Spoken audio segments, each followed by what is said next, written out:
Muy buenas noches, tardes, días y bienvenidos una vez más a Conociendo un Cerebro.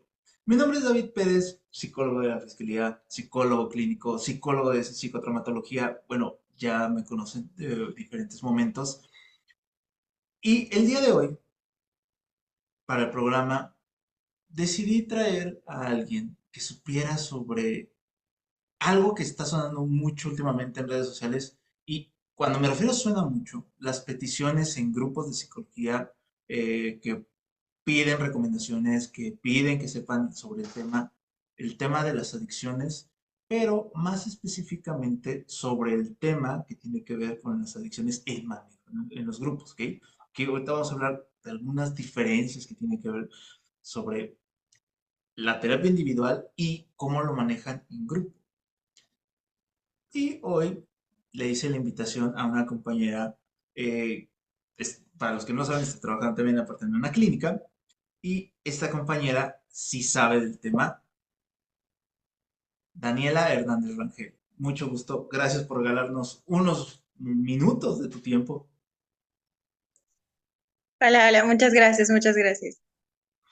Mm, Ok, Dani, vamos a darle, a ver, cuéntanos un poquito primero de ti. ¿Cómo llega esta formación para empezarte a inclinar hacia el tema de las adicciones? Ok, mm, bueno, primero que nada soy psicóloga clínica. Eh, Me parece que llevo ya unos, ¿qué serán? 5 o 6 años trabajando ya en el área clínica, tal cual con pacientes. Y en realidad, en un principio, básicamente, desde la universidad lo que trabajé mucho fue como con grupos, pero eran más que nada grupos diferentes. Eran con la intención de trabajar con libros infantiles. Trabajábamos con niños, con los padres de los niños. Eh, Al menos en la universidad en la que yo estudié, que soy parte de la UAC, eh, básicamente nos hacen realizar como una investigación y en ese momento justo algunas colegas y yo lo que decíamos era como, bueno, queremos incluir los libros infantiles, sabemos que funcionan con los adultos, pero queremos agarrar una población diferente, una población con la que no se haya hecho esto. Y se nos ocurrió empezar a trabajar con adicciones. Entonces, básicamente ese fue como el primer acercamiento. Ya para en ese entonces trabajaba yo en clínica. Justo fue la época de la pandemia. Nos tocó aprender a trabajar en línea con los pacientes, pero la diferencia fue que en este caso justo sí lo hicimos presencial precisamente porque eran pues centros de rehabilitación, eran grupos en donde se tenía que prácticamente estar presente, no iba a ser tan sencillo manejarlo en línea, obviamente se tomaron sus precauciones y así, pero eh, básicamente así fue como se germinó la idea de empezar a trabajar con gente con adicciones. Y pues eso, no sé. Ok, ahí te va. Y quiero preguntarte, todos los que salimos de la carrera de psicología, de alguna manera siempre tenemos como esta espinita de me quiero dedicar al área clínica.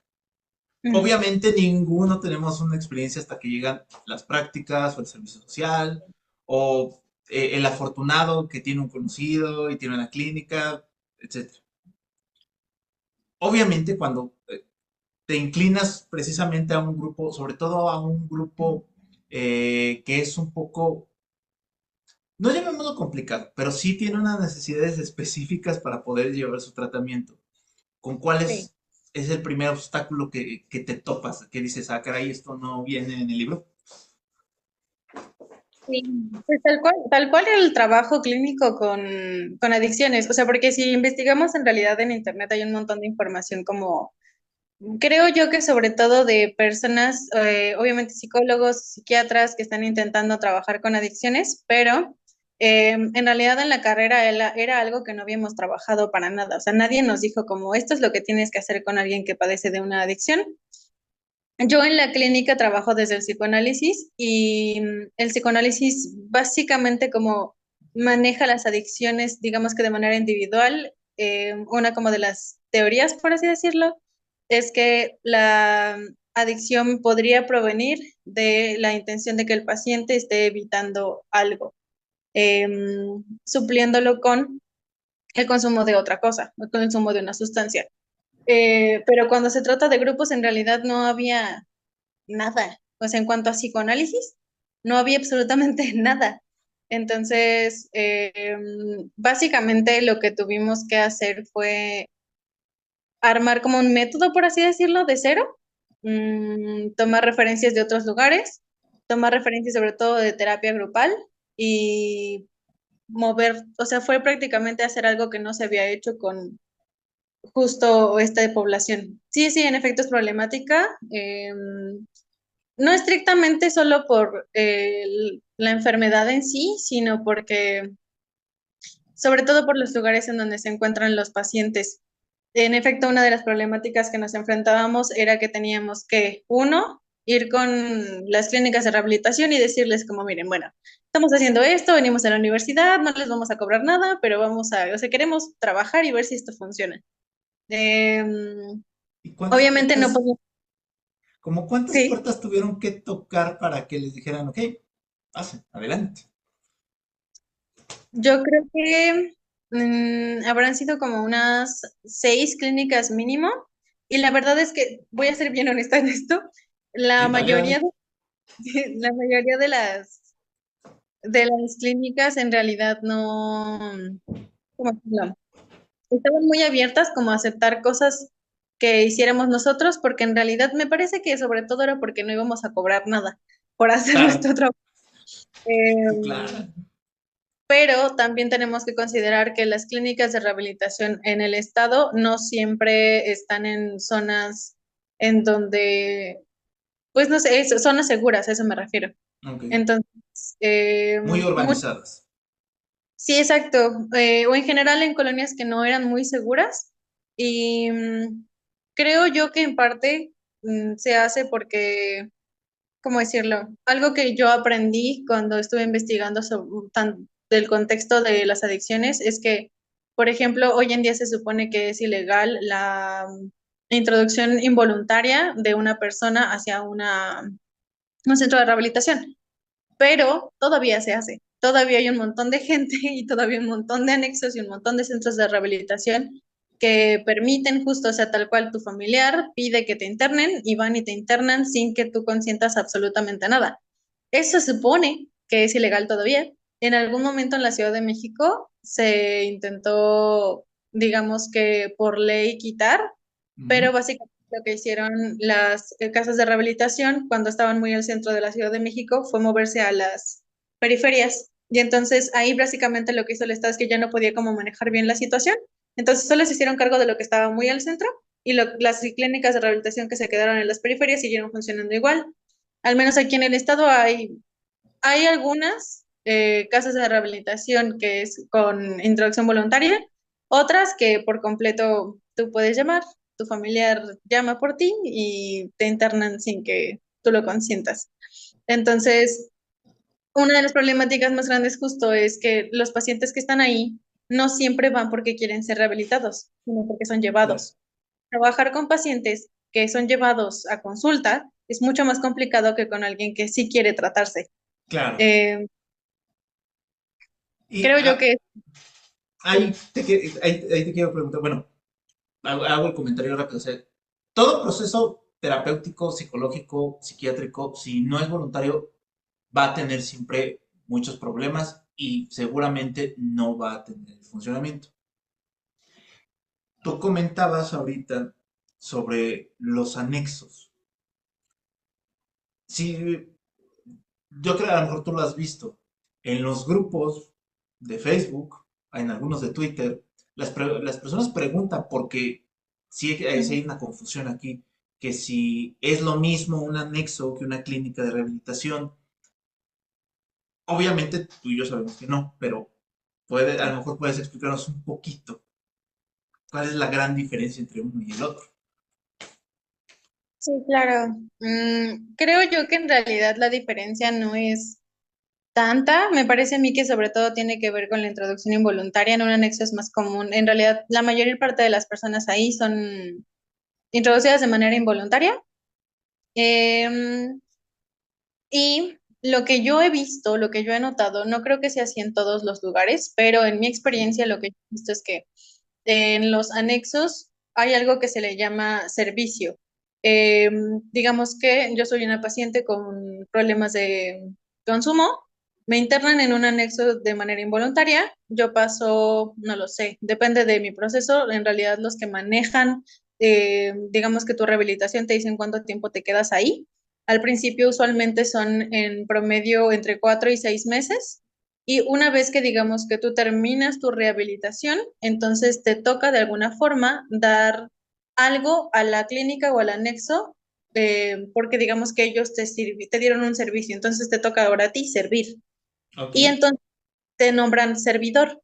Un servidor es alguien que estuvo en rehabilitación, pero que ahora tiene otras actividades dentro de la casa de rehabilitación, ya no como paciente, sino como servidor.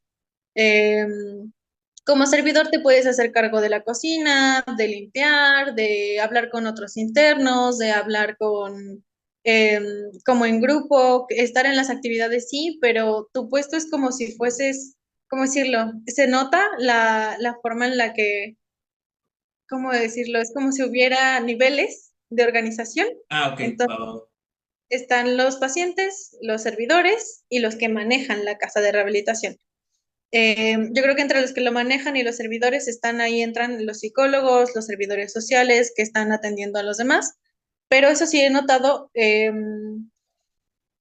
las casas de rehabilitación en donde se entra de manera voluntaria me parece a mí que suelen ser un poco más caras que los anexos. Yo, la verdad, muy raros casos he visto casas de rehabilitación. Sí hay aquí en Querétaro eh, que se manejen con solo donaciones, pero la mayor parte tienes que pagar tú como familiar. eh, pero al final justo siempre hay servidores en ambos casos, o incluso si entras tú de manera voluntaria en una casa de rehabilitación, eventualmente te conviertes en servidor y eventualmente te toca a ti dar algo a la casa de rehabilitación, que me parece muy bien justo porque al final, digamos que no entraste, te rehabilitaste y saliste y no tuviste que hacerte cargo de nada, además de tu proceso, sino que No. tuviste un pago de alguna forma como hacerte responsable de eso que se te dio. Eh, sí es diferente, quizá también la población. En las casas de rehabilitación he visto más adultos, eh, ¿cómo decirte? Gente que llega hasta los 60 años incluso, Ok. eh, que el promedio de edad está en unos 23, 24 años, pero en los anexos hay muchos adolescentes también, hay mucha gente muy joven. Entonces, sí hay mucha gente adulta, eh, pero es mucho más común, me parece a mí, ver gente muchísimo más joven que en las casas de rehabilitación. Eh, ¿Por qué sea así? ¿Por qué lo manejan así? ¿Por qué funciona así? Probablemente eso es algo que también tendríamos que investigar, pero al menos esas son las cosas que he notado diferente cada una. Ok, ok. Ahorita que mencionas el tema de las edades o este rango de edad, ¿con quién es más fácil trabajar? Decirlo de alguna forma fácil. Mm, yo creo que no, no creo que siempre tenga que ver con la edad. De Ok. hecho, me parece que tiene que ver con cuánto tiempo lleva el paciente consumiendo. Porque habíamos tenido, no lo sé, la verdad es que cuando estuvimos en uno de los anexos, había muchos pacientes mayores de edad, entre 55 años, 60 años, pero habían pasado tanto tiempo consumiendo que las funciones cognitivas ya no eran las adecuadas o las ideales, entonces ya no era tan fácil trabajar con ellos. No era que no se pudiera por completo, pero había una diferencia clara entre sus funciones cognitivas y las funciones que tenían los que quizá eran más jóvenes o los que quizá llevaban menos tiempo consumiendo, porque la droga no había hecho quizá tantos estragos en su cerebro como con los demás. Pero aún así llegábamos a ver, no lo sé, jóvenes de 19 años, 20 años quizá, incluso menos, que en la terapia grupal notábamos que quizá podíamos tener ¿cómo decirlo? Dentro del grupo se habla mucho cada paciente, se hacen como, cada quien tiene como un momento para hablar. Y notábamos quienes de pronto les costaba mucho trabajo hilar ideas o incluso notábamos que padecían de alucinaciones ya. Entonces, reitero, tiene que ver mucho con qué han consumido, por cuánto tiempo lo han consumido, qué otras cosas han consumido además de la primera droga que empezaron a consumir. Y la verdad es que había pacientes que habían empezado desde los 9 años, 10 años, entonces para sus 16, 17 llevaban varios años consumiendo, seguramente habían probado más de una droga, entonces eso es a lo que voy, como sus funciones cognitivas pueden ser, o sea, se pueden verse mucho más afectadas que quizá alguien que está en sus 50, pero que lo único que consumió toda su vida fue alcohol. Ok, aquí te pregunto, pues, igual y lo debí haber preguntado antes, pero ¿cuál es el proceso, por ejemplo, o lo que se recomienda para que una persona pase a este tratamiento? Que vaya primero a terapia individual, que entre primero a grupo. En tu experiencia, ¿qué crees que sea lo más recomendable? Creo yo que nosotros, honestamente, he tenido pacientes ya en clínica individual que padecen de adicciones y, ¿cómo decirte? Nosotros intentamos, por ejemplo, incluso con los pacientes que tienen temas de, no lo sé, alguien que padece de ansiedad. Ok, Hay un límite que me parece que no está marcado como en un libro, como de aquí del 1 al 8, ya todavía puede estar en clínica individual y a partir del 8 ya lo tienes que mandar a una clínica de rehabilitación, sino que es más bien como de pronto igual y qué tanto afecta su consumo en su vida diaria y en el resto de las cosas que lo rodean. Em, pero también existen, por ejemplo, los consumidores que son funcionales. Teníamos en las clínicas de rehabilitación pacientes funcionales. Ellos tenían su trabajo, prácticamente ellos iban porque se dieron cuenta que tenían un problema, pero ¿no? funcionaban bien. No habían perdido su trabajo, no habían perdido sus relaciones, tenían una buena relación con su familia. Prácticamente tú no habrías notado de alguna forma que estaban teniendo un problema, pero ellos obviamente lo notaron y decidieron internarse. Entonces, he tenido pacientes que, esto es algo de lo que poco he visto que se hable, adictos al juego. Sí, claro. Em, Esa paciente, por ejemplo, que tuve en su momento, me parece que ella, básicamente lo que la familia también decidió en un momento fue ya prácticamente buscar un internamiento, porque ya la adicción era ya muy, muy fuerte. Ya no podía, todavía tenía su trabajo, pero estaba muy, muy cerca de perderlo, estaba muy cerca de perder muchas cosas, prácticamente todo iba al juego, todo iba al juego a seguir apostando, entonces sus relaciones personales también se dificultaron mucho porque era una cuestión de pedir dinero a todo el mundo para que pudiera seguir apostando ese dinero, entonces es caótico, me parece que ahí es cuando tenemos que plantearnos me parece a mí que en general, cuando tú ya detectas que tu consumo sobre algo está pasando tu límite y ya no puedes controlarlo, algo tienes que hacer con ello. Pero cuando ya está afectando todas las áreas de tu vida, entonces toca quizá tener como una rehabilitación más completa, por así decirlo. Creo que Ok. eso es lo que... Aquí quiero preguntar en esta parte, en esto último que comentas. Ponen mucho en estos en redes sociales y la pregunta general es, ¿cómo sé que mi familiar ya es adicto? O sea, ¿cómo sé que mi familiar ya tiene un problema de adicciones? ¿Cómo lo pueden diferenciar? Yo creo que no es tan fácil, sobre todo porque algo que yo noté al hacer todo el trabajo de investigación es que una de las precisas razones por las que queríamos hacer la investigación, nosotros queríamos meter un método nuevo con adicciones, pero en el transcurso teníamos que investigar todo el contexto y teníamos que investigar también cuál era la causa principal por la que los pacientes se habían empezado a consumir. Nos interesaba mucho también saber eso.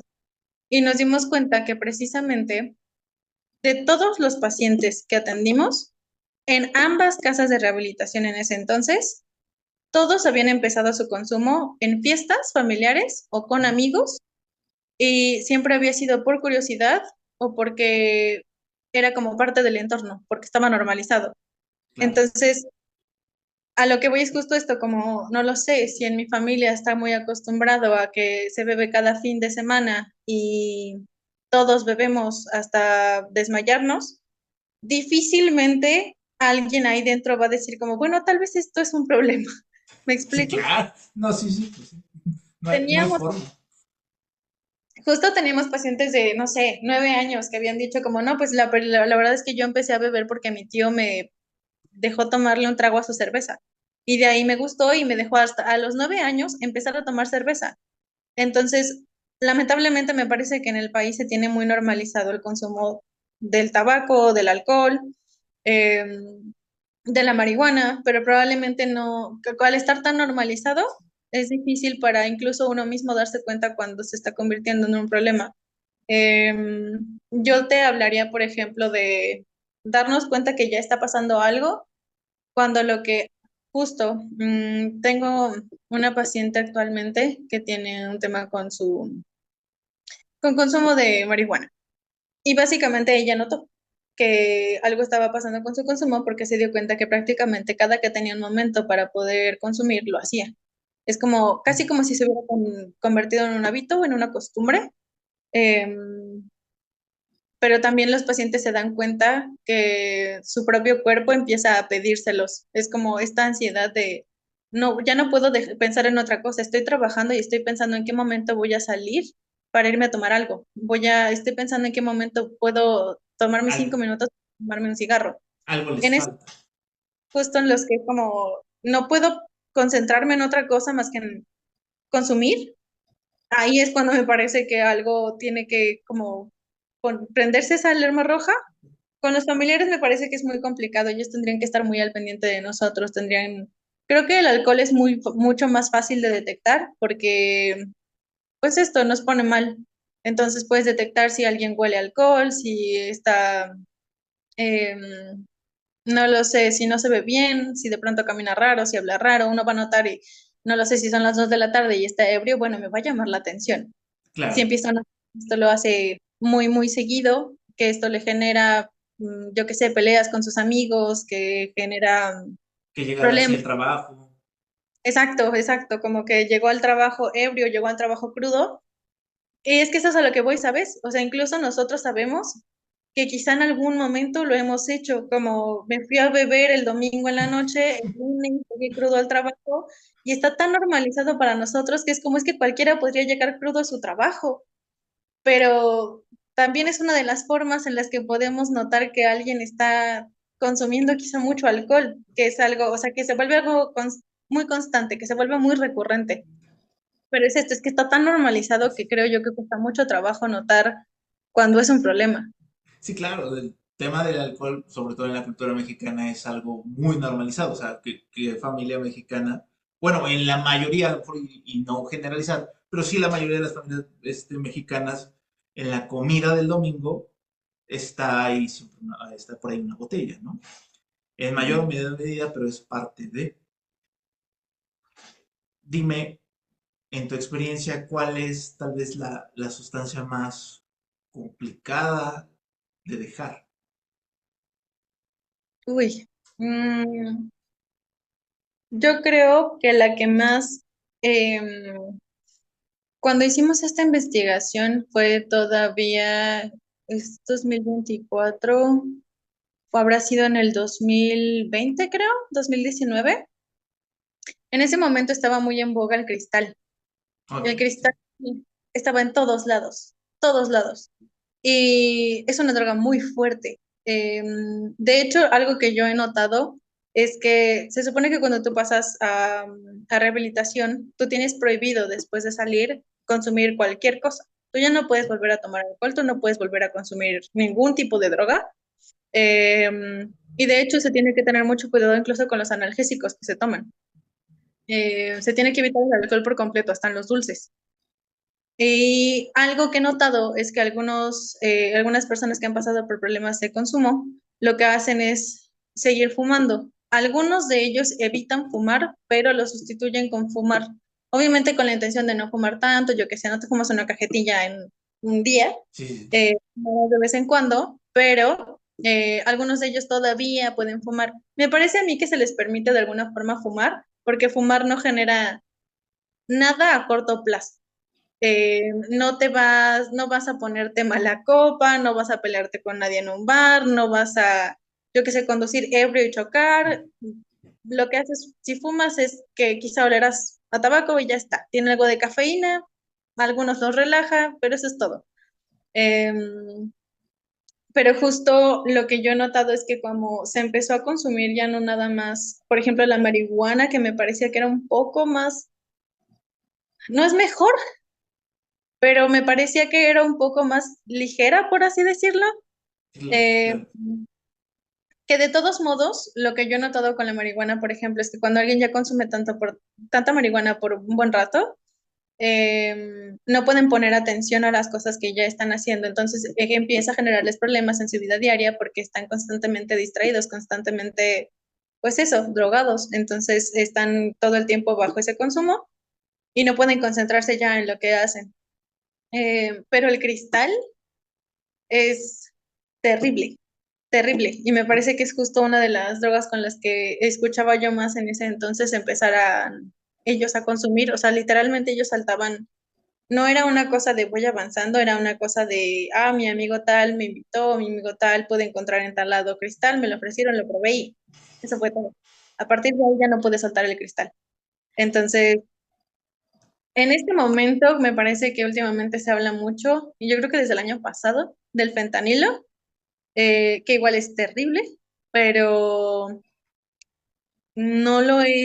honestamente no he escuchado tantos pacientes aquí con el fentanilo. Sé que está muy presente en Estados Unidos, me parece. Aquí en México no sé qué tan fuerte está el fentanilo ahorita, pero sé que esas son, me parece a mí, de las drogas más fuertes con las que alguien podría empezar a consumir y que sería mucho más difícil dejar. ¿Con qué es a lo mejor, bueno, para los que no lo saben, el cristal es la que sale en la serie de Breaking Bad? Ese es el cristal, ¿no? Para términos más simples. ¿Qué es lo más complejo de tratar con alguien adicto? Yo creo que depende, porque esto es lo que siempre decimos los psicoanalistas y por eso nos detestan, porque nos encanta decir depende. Pero em, nosotros, por ejemplo, cuando trabajamos con los pacientes en grupo, en ese momento lo que intentamos justo encontrar era como no nada más saber qué era quizá lo que había causado su consumo, sino qué era lo que los mantenía en eso y que no siempre tenía que ver estrictamente con la droga, sino con lo que quizá podían sentir al consumirla. Por eso te mencionaba algo como qué estamos evitando cuando consumimos esto. Em, pero no se puede aplicar así como para todo el mundo, para cada persona que consume. Nosotros cuando trabajamos con los pacientes hablamos de su relación con sus padres, de su relación de pareja, de la muerte. Y por la muerte me refiero no nada más, porque esto es algo que es diferente quizá con cualquier paciente que no ha pasado por consumo y que nunca ha estado enfermo quizá no ha tenido enfermedades crónicas. Es diferente a alguien cuando se le pregunta por consumo. Nosotros si nos preguntan por la muerte, quizá hablaremos de lo que nos da miedo de morir, de algún duelo por el que hayamos pasado, y seguramente habrá sido por personas que han fallecido por enfermedades o porque ya eran muy grandes y por eso fallecieron. Alguien que ha pasado por consumo seguramente ha visto a sus compañeros jóvenes morir por consumo. Han visto a gente morir tras una sobredosis o han visto a gente simplemente que tras varios tiempo de consumo han fallecido. Eh, entonces, su experiencia con la muerte es diferente a la de alguien que no ha pasado por ello. Teníamos pacientes incluso que algo que sí creo yo em, que no se mencionaba tampoco nunca en los libros y no sé si ya haya alguien que haya escrito sobre ello, pero por ejemplo, te pueden tocar pacientes con adicciones que hayan estado dentro de bandas delictivas, que, que hayan estado dentro tal cual del narcotráfico. Y entonces su relación con la muerte, su relación con la ley es completamente diferente. Ellos han visto y hecho cosas que uno no espera ni siquiera escuchar en sesión. Nunca, uno no espera escuchar en sesiones grupales. Entonces, todas esas cosas, la mayoría, por ejemplo, de lo que notábamos era que algunos de los pacientes tenían, varios de ellos, no estaba la presencia del padre. Usualmente tenían padres que o no se habían hecho cargo de ellos o estaban ausentes o se habían ido. Mm. Eh, Algunos de ellos también tenían lo mismo con la madre. Entonces, o no habían sido ni siquiera criados por sus padres, sino que habían sido criados por los abuelos. Entonces, ¿cómo decirlo? En sesión grupal, lo que se vuelve complicado a la hora de trabajar con los pacientes es de alguna forma como hacer intervenciones que lleguen justo al punto al que queremos llegar, porque no Mm. todo, no para todos, o más bien no todos están ahí por la misma razón. Aunque varios de ellos han consumido lo mismo, y su historia al principio de consumo es muy parecida, no todos siguen ahí por la misma razón. Entonces, por eso hablo de un depende, porque es como depende de si el paciente quiere estar ahí o no, depende de si quiere rehabilitarse o no, depende de, en ese momento, justo cuando nosotros hablábamos con ellos, nuestra intención estrictamente nunca fue de hablar con ellos directamente de por qué consumes y por qué no quieres dejar de consumir y por qué no, jamás. Nosotros hablamos de su familia, hablamos de su vida, hablamos de, hubo un paciente justo eh, que básicamente como lo logró o logró dejar de consumir fue que él, me parece, consumía justo cristal. Y cuando hubo un momento en el que cambió de trabajo, y en su trabajo empezó a trabajar como estas personas que ponen los espectaculares que vemos en las carreteras o en la calle, pero que son súper altos, que están como a, no sé, 20 metros de Ah, sí, altura. sí. Él se dedica ahora a poner esos espectaculares. Entonces, esa adrenalina o eso que sentía cuando consumía, lo intercambió por ese trabajo. Y entonces pudo sustituir la droga por eso. No todos pueden hacer eso, no para todos es tan sencillo, pero es justo esto, como no para todos, no todos tienen la misma historia, no todos tienen la misma razón por la que están ahí. Entonces, creo que eso es lo complicado, que no hay como un, ¿cómo decirte? Como un, de una A a la Z de, bueno, si este paciente te dice que es por esto, entonces Sí, vas a hacer esto. no hay un manualito de paso por paso, tal cual, ¿no? Exacto. Y Ok, pues eso es complejo. ok, aquí te quiero preguntar dos cosas más, pero vamos a hacer una pausa y para preguntarte esto y cerrar. Vale. Y regresamos a Conociendo un Cerebro. Estamos con a Mariani Hernández y estamos tocando el tema de adicciones. Ok, dos preguntas que quiero hacerte más. Primero, no sé si es un mito, no sé si es una cuestión ya de la actualidad. Les dicen que cuando entran al tema de la rehabilitación los pacientes, que les van a quitar la sustancia de golpe a partir de ahí. Mm. Y hay algunas personas que dicen que no es cierto, que es como muy gradual. ¿Cuál es la real? Mira, lo que yo he visto en las clínicas de rehabilitación es que en efecto no se les, ¿cómo decirte? Ellos entran sin consumir ya absolutamente nada. Eh, pero no es que los dejen así nada más, porque en efecto ellos sufrirían de un síndrome de abstinencia muy fuerte, hay gente que se pone muy mal por dejar cualquier sustancia de un momento a otro. Pero sí, hay médicos usualmente y además ellos están como en un proceso, se les dan medicamentos. Ellos toman medicamentos. Exactamente cuáles medicamentos son los que se les dan, no te puedo decir con certeza, pero ellos tienen muy bien marcado a qué pacientes que llevan, yo que sé, una semana, un mes ahí a recién haber llegado, eh, saben, en los mismos servidores y los que manejan la casa de rehabilitación les hablan. O sea, es como, oye, tal, ven, te toca la hora de tu medicamento, les dan su medicamento y ya está. Yo jamás llegué a ver, yo tenía pacientes que tenían una semana de haber llegado, tenía pacientes que tenían 3 meses de estar ahí, 6 meses, había gente que llevaba mucho tiempo ya ahí. Jamás nos tocó ver a un paciente que sufriera porque estuviera en un síndrome de abstinencia. La verdad es que todos ellos estaban bajo medicación y están todo el tiempo supervisados. No, no se les hace seguir consumiendo la sustancia que estaban consumiendo, pero sí se les da un seguimiento médico para que justo no pasen este tipo de cosas. Sí que se le ven tan fuerte. Y esa parte de la que quería preguntar sobre el síndrome de abstinencia.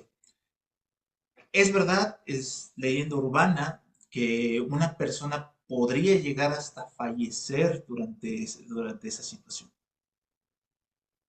Yo tengo entendido que sí. Seguramente quien podría tener una mejor respuesta a esto debe ser un médico, ¿Ok?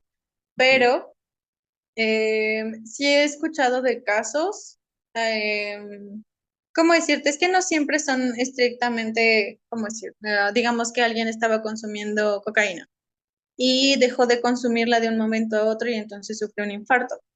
Sí, claro, Me, depende mucho del organismo de cada persona, ¿no? así Ah, es, pero el también he peso que escuchado, tenga, la edad, historial clínico, o sea, sí, sí depende como de muchas situaciones, ¿no? pero también he escuchado casos en donde no lo sé, gente ha dejado de tomar alcohol de un momento a otro. Y a raíz justo de ello, no lo sé, se marearon, se cayeron y fallecieron por la caída. Entonces, o sea, no es como decirte, no fue estrictamente como un sufrió un infarto, pero a raíz de que dejó de consumir de un momento a otro, hubo un síntoma y ese síntoma lo llevó a otra cosa que hizo que falleciera. Entonces, sí me parece a mí que es muy peligroso dejar de consumir cualquier cosa de un momento a otro, sí. Incluso nos lo dicen hay medicamentos, nosotros, incluso sin haber consumido absolutamente nada, los Ujú. médicos cuando nos dan antibióticos muy fuertes, nos van diciendo como tú tienes que ir dejándolo poco a poco, incluso con los medicamentos psiquiátricos. Un medicamento psiquiátrico Correcto. jamás se deja de un momento a otro, jamás. Un paciente que está con medicación psiquiátrica jamás debería dejar un medicamento solo porque ya no quiere tomarlo. Sí, sí, No y puede. es muy común dentro de la mayoría de los pacientes que pasaron por eso, es que me lo dejé de tomar porque, pues ya me sentía bien, ¿no? Y de sopetón de un día para otro. Y de repente caen y dicen, me lo vuelvo a tomar, no, espérate, no te lo puedes tampoco tomar otra vez así nada más porque sí. Exacto. Ok, Sí, no, sí, dime. justo no, nada más era eso, como yo también he tenido muchos pacientes igual que han decidido dejar de tomar el medicamento de un momento a otro, pero es justo lo que decimos, como tienes que, o sea, sí puedes dejarlo, el chiste es que en algún momento dejes el medicamento, pero es de a poco, tienes que ir con el psiquiatra te va a bajar la dosis, y te va a ir bajando la dosis, y te va a ir bajando la dosis hasta que ya puedes dejarlo por completo, pero justo es esto, como en cualquier medicamento, incluso nosotros si no tomamos medicamento psiquiátrico, hay muchos medicamentos antibióticos muy fuertes que nos dicen el mismo doctor como te tienes que terminar todo el tratamiento. Así te sientas bien, te terminas todo el tratamiento y hasta que te lo terminas, entonces puedes ir bajando la dosis y entonces vamos. Pero sí, no, jamás dejar las cosas de un momento a otro, menos sin supervisión. Claro, sí, totalmente.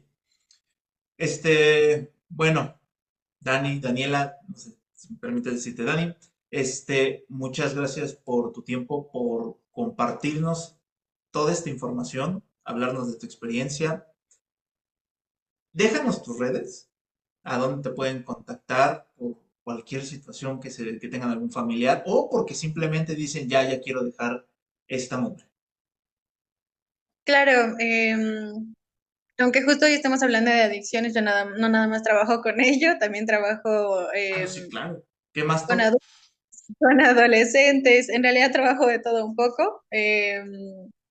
También existe el acompañamiento terapéutico, entonces si por ahí buscan algún acompañante terapéutico, perfectamente pueden contactarme. Mi número es 442-607-1208.